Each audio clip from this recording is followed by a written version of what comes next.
रहीम अस्सलामुअलैकुम dear students. Micro economics की revision के सिलसिले में जो आज हम टॉपिक डिस्कस कर रहे हैं वो कंज्यूमर बिहेवियर के जो असरात थे कीमतों के ऊपर, यानी असर कीमत, इस्तबदाली असर और असर आमदनी। जबकि पहले शेड थी नॉर्मल, फिर थी सुपीरियर, फिर अब आपके आ गया जी इन्फीरियर गुड्स। तो आज हम एक तीसरा टॉपिक डिस्कस कर रहे हैं कि असरी कीमत बराबर इस्तबदाली असर और आमदनी असर जबकि शे क्या हो जाए, आपकी गिफन हो। गिफन गुड्स का जो कंसेप्ट था सर रॉबर्ट जॉन गिफन ने पेश किया था और उनका मुशाहदा ये था कि बरतानिया में जो थे आलू की ख़रीदारी कम कर दी है, चुनाचे इसके मुताबिक वो घटिया शे है, यानी जो चीज़ें जल्दी गल सड़ जाती हैं, जिनको प्रिजर्व नहीं किया जा सकता, उसको सर रॉबर्ट जॉन ने गिफन यानी आलू की मिसाल दी थी उन्होंने। अब अगर ये सस्ती हो भी जाए, क्या सारे इसकी ज़्यादा से ज़्यादा मकदार ख़रीदेंगे? नहीं, बल्कि वो अपनी आमदनियों का बचा हुआ कुछ हिस्सा अशाए ज़रूरिया यानी सुपीरियर गुड्स या चिकन वगैरह, मीट वगैरह के ऊपर ज़्यादा खर्च कर देंगे।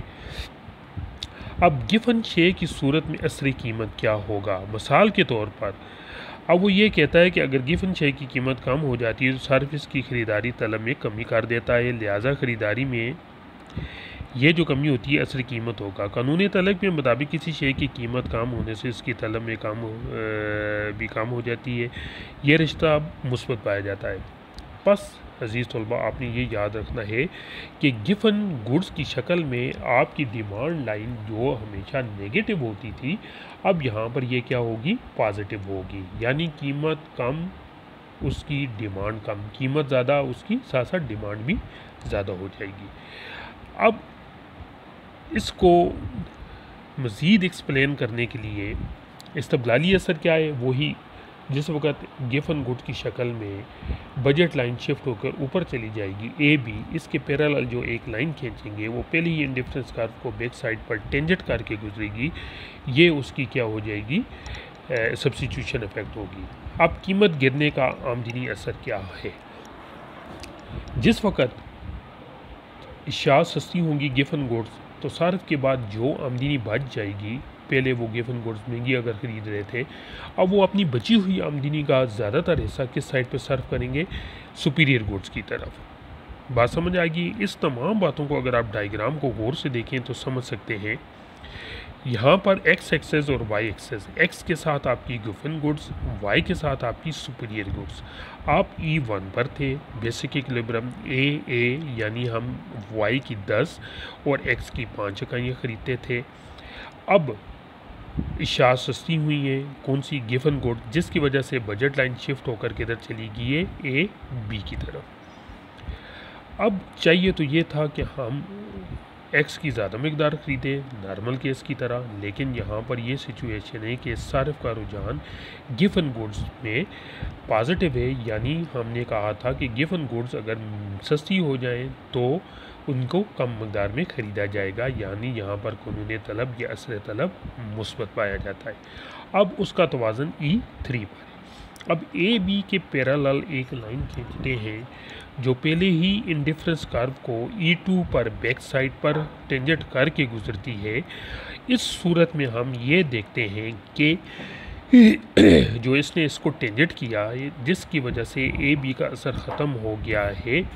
अब E1 से E2 कौन सा इफ़ेक्ट है आपका, सब्स्टिट्यूशन इफ़ेक्ट, और E2 से E3 आपका कौन सा है, आपका इनकम इफ़ेक्ट, और E1 से E3 कौन सा इफ़ेक्ट है, आपका प्राइस इफ़ेक्ट। अजीज़ तलबा, यहाँ पर आप ये देखते हैं कि X1 to X2 ये कौन सा इफेक्ट था, आपका सब्स्टिट्यूशन इफेक्ट। यानी एक ही इंडिफरेंस कर्व पर दो नुकात किसको शो करते होते हैं, सब्स्टिट्यूशन इफेक्ट को, और E2 to E3 कौन सा इफेक्ट पाया जाता है, आपका इनकम इफेक्ट। अब यहाँ पर ये बात ये देखें कि E1 E2 जिसकी वजह से अब हमारा E3 ऊपर की तरफ है। अजीज़ तलबा, मैंने आपके सामने ये तीन इफेक्ट बताए थे, price effect is equal to income effect plus substitution effect when goods are normal. Price effect is equal to income effect plus substitution effect when goods are superior. Price effect is equal to income effect plus substitution effect when goods are given. इस diagram को गौर से देखें। अब हम इनको summarise करते हैं। मसलन पहला जो हमने टॉपिक डिस्कस किया था उसमें गुड्स नॉर्मल थी, एक्स भी नॉर्मल, वाई भी नॉर्मल। जिस वक़्त इशा सस्ती होती थी बजट लाइन शिफ्ट होकर एक्स वाली साइड पर गए और सारिफ ने असर तलब के तहत उसकी ज़्यादा मकदार ख़रीदी, लिहाजा E1 to E0 to E1 कौन सा इफेक्ट पाया जाता था? Price effect.